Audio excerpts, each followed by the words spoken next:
Hello, July here again. So I posted a thread on the high-level forums to ask what other people consider to be the best and worst updates ever. Unfortunately, the high-level forum is not very active anymore. Luckily, I posted the same thread at the end of 2015 when those forums were still active. So in this video, I will be sharing the results from back then. A quick note, this was at the end of 2015, so that's before several big updates like the Invention skill, the Arc, God Wars Dungeon 2, so those have been left out. The thread used a scoring system that worked like this. If, for example, update A was mentioned 10 times as the best update ever and 1 time as the worst update ever, then it got a score of +9, or the opposite, 1 time as best update and 9 times as worst update. Then it got a score of -8. This is how I ended up with a spectrum from best to worst. I hope that's clear enough. I will show the spectrum with the scores at the end of the video. So, what are the best and worst updates ever according to the high-level forum community? Let's begin with the worst updates. There are 8 updates to mention here. I'll begin with the 8 worst update ever, again according to the high-level forum community. So on 8 we have the implementation of the evolution of combat in November of 2012. This is the combat system that introduced combat abilities. This one was mentioned as both best and worst update, but more often as one of the worst updates. If you were already playing RuneScape back in 2012, then you probably also remember the division between those who liked the evolution of combat and those who didn't. Then on 7, there is the release of the Rune Span, also in 2012. This update revolutionized runecrafting by breaking with the traditional concept of bringing essence from a bank to a runecrafting altar and back. The main criticism stems from the fact that the XP rates were much higher than the XP rates of traditional runecrafting, while traditional runecrafting was also a lot more click intensive. So the rune span was considered overpowered and people thought that it killed traditional runecrafting, and it did indeed lead to a huge decrease in the popularity of traditional runecrafting. Moving on to 6, it's not just one update, but the evolution of skilling in general. As you probably know, over the course of the years, skilling has become a lot less click intensive and a lot more XP rewarding.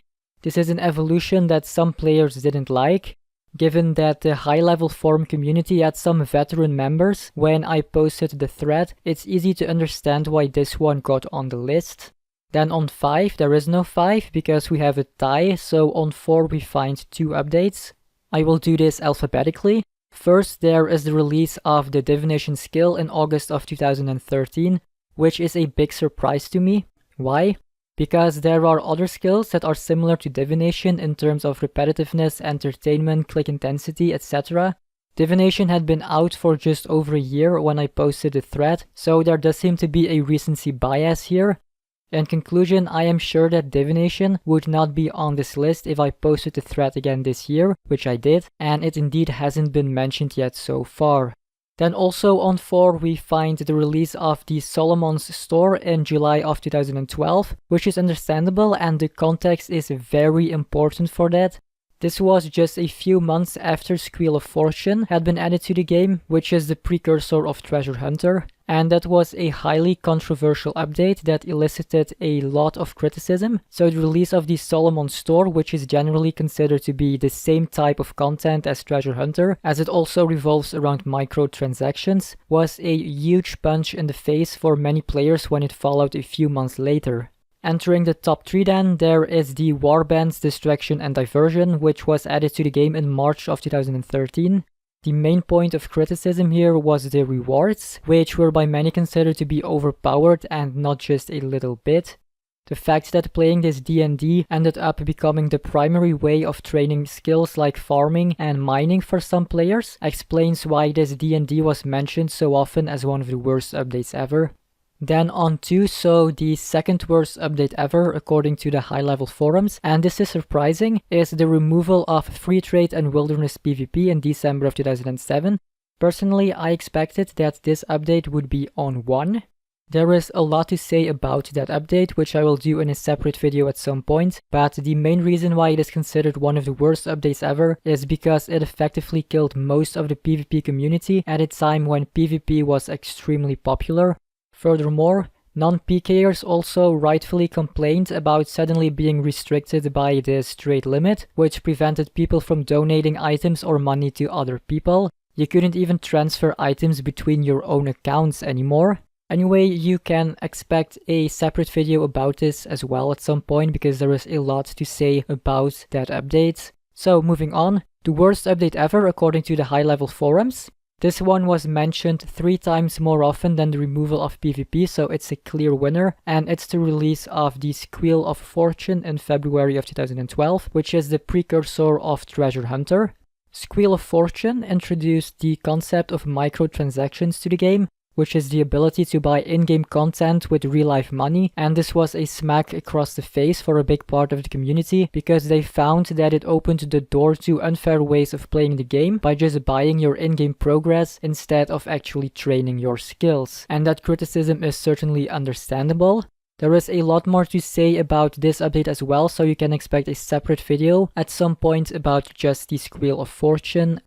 Okay, so that was all for the worst updates. Now it's time for the best updates ever according to the high-level forum community, and there are 10 updates to mention here. On 10, there is the new interface system released in July of 2013. This was the main feature of the release of RuneScape 3, which happened on the same day, by the way. People had been asking for quite some time for the ability to rearrange the user interface, which was not possible until the release of RuneScape 3 and the new interface system. On 9, there is the player-owned ports released in December of 2012. This was a huge update because it introduced non-tradable yet extremely strong high-level armor that would normally have cost hundreds of millions of GP if you compare it with equally strong tradable alternatives that existed at that time.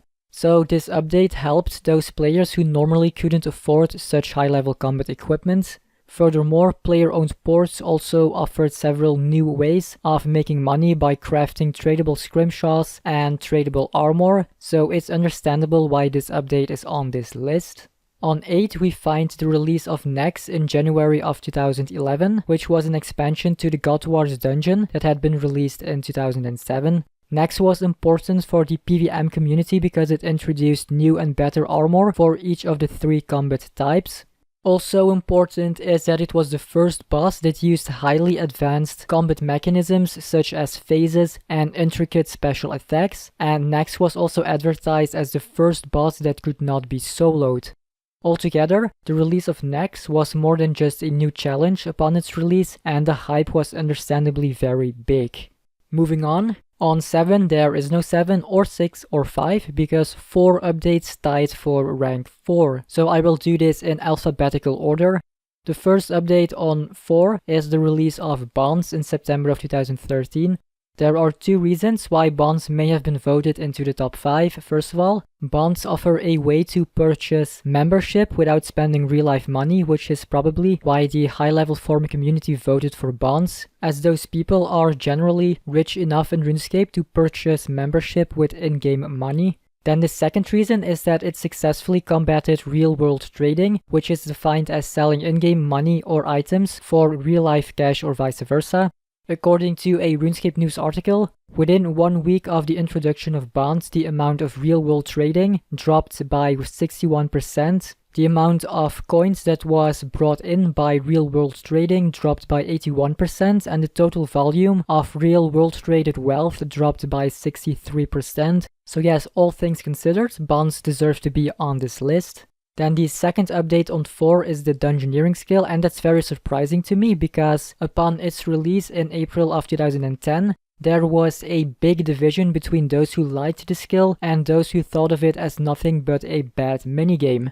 So the fact that it's even on this list at all means that Dungeoneering must have succeeded in winning over a big part of the players who initially did not like the skill.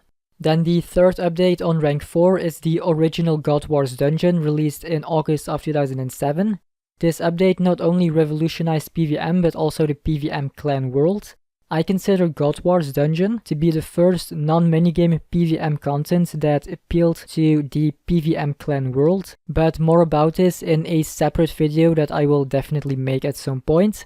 Another reason why the high-level forum community mentioned this update is because of the God Swords and the new Armadil and Bando's armor. These God Swords were so powerful in comparison to the other weapons that existed that they were a revolution for combat weaponry, and that's not an exaggeration. Again, a lot more about this in another video at some point because there is not enough time to explain all of it in this video. Then the final update on rank 4 is the While Gothic Sleeps quest, released in November of 2008. This was a big update for 3 reasons. 1, it was the first Grandmaster quest of the game, so it was supposed to be more difficult and better than any other quest, which fueled the hype. 2, its main reward is access to Tormented Demons and the new Dragon Claws, and that was huge.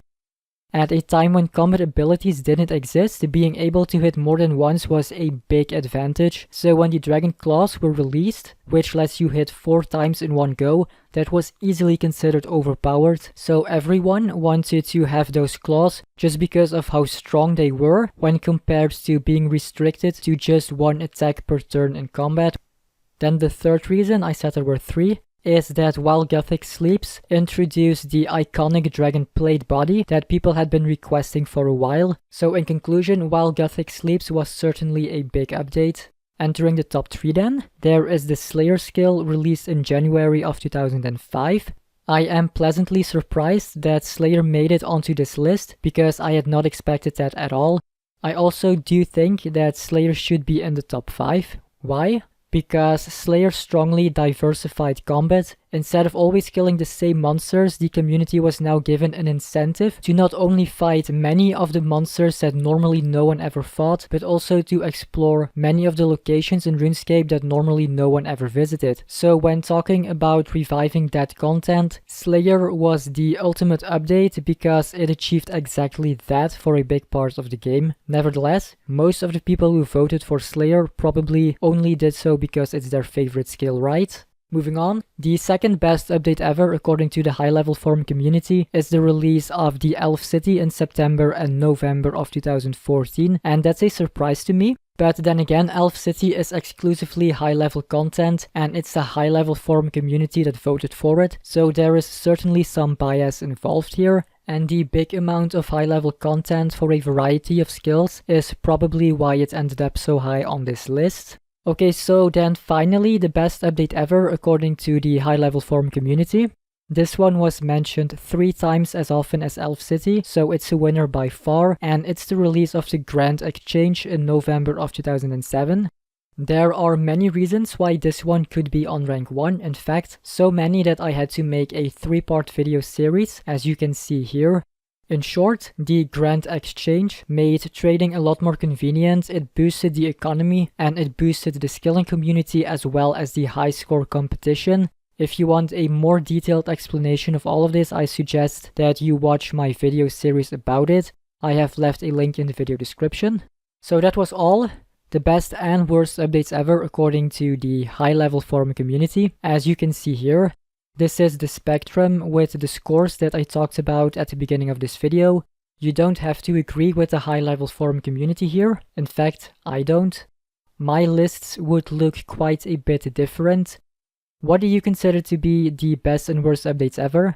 Let's say your top 5 for each. Let me know in the comments. Also, if you want to find out what my list of best and worst updates ever would look like, make sure to let me know and then I will make a video about it eventually. If you liked this video, a thumbs up would be appreciated. Thank you for watching. I am July and I hope that you will come back for more.